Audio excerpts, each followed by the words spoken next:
घूंघट। अरे रानी ओ रानी, सो रही हो क्या अभी तक? रानी की जेठानी जोर जोर से चिल्ला रही थी घर के आंगन में खड़े होकर। रानी यानी मैं। तभी मैं भागती हुई अपने कमरे से निकली और बोली, दीदी आ गई मैं। जेठानी बोली, रानी तुम्हारा नाम रानी है, तुम रानी नहीं हो।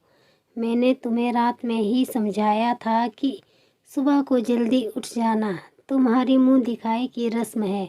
मैंने बोला कि दीदी रात को नींद ही नहीं आई, जगह नहीं है, और मन में थोड़ा डर था कि सुबह आंख नहीं खुली तो।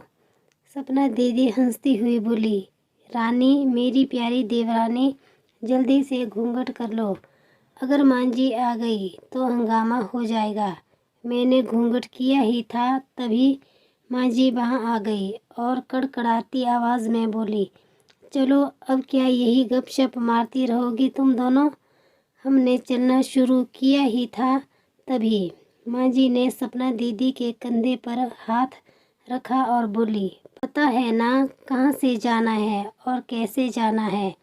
मांझी ने बोला कि जब भी कोई बड़ा तुम्हारे सामने खड़ा हो तो हमेशा घूंघट में रहना और कम से कम अपने बड़ों के सामने आना, और बिना घूंघट के तो कभी नहीं। सपना दीदी कुछ बोली ही नहीं, बस अपना सिर हिला देकर हाँ बोल दिया।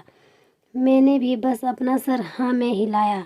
मांझी के जाने के बाद मैंने पूछा, सपना दीदी आप तो स्कॉलर हो और इन सब चीज़ों को कैसे निभाते हो? सपना दीदी मुस्कुराई और बोली कि मैं थारे जेठ जी से बहुत प्यार करती हूँ, इसलिए अभी तक चुपचाप सब चीज़ें निभा रही हूँ।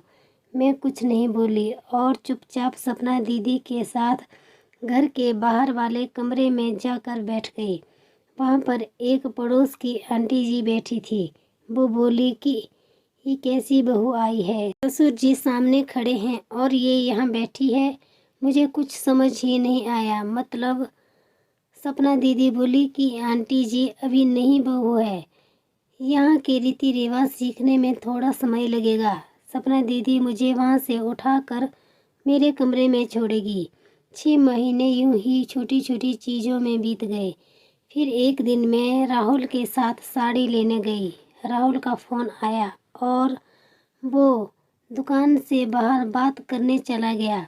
साड़ी की दुकान पर मैं बेधड़क होकर साड़ियाँ देख रही थी। तभी साथ में बैठे हुए अंकल जी खांसे। एक बार फिर, 2 बार फिर, 3 बार।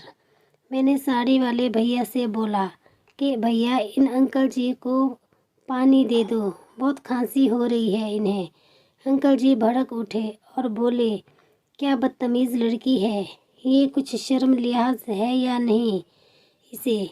दुकान पर हंगामा देखकर राहुल बाहर से भागकर अंदर आया और अंदर आते ही अंकल जी के पैर छूकर बोले, मामा जी आप यहाँ?